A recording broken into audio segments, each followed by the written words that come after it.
আসসালামু আলাইকুম। আপনাদের মাঝে একটি ভিডিও তুলে ধরেছি। দেখুন, এটি হলো একটি ভুট্টা ক্ষেত।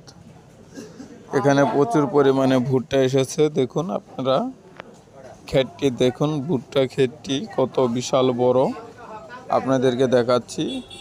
দেখুন প্রতিটা গাছে প্রচুর পরিমাণে ভুট্টা ধরেছে। এই যে দেখুন একটি ভুট্টা, এখানে দুটি ভুট্টা, প্রতিটা গাছে 3 থেকে 5টি করে ভুট্টা এসেছে।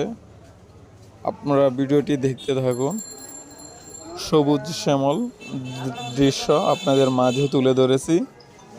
আপনারা দেখুন কি পরিমাণে ভুট্টা ধরেছে এখানে গাছটিতে। ভুট্টা আমাদের প্রচুর পরিমাণে শরীরের পুষ্টিগুণ বাড়ায়। দৈনন্দিন জীবনে ভুট্টা অনেক প্রয়োজন। আপনাদের মাঝে ভুট্টা ক্ষেতটি তুলে ধরলাম। কেমন হয়েছে জানাবেন। দেখুন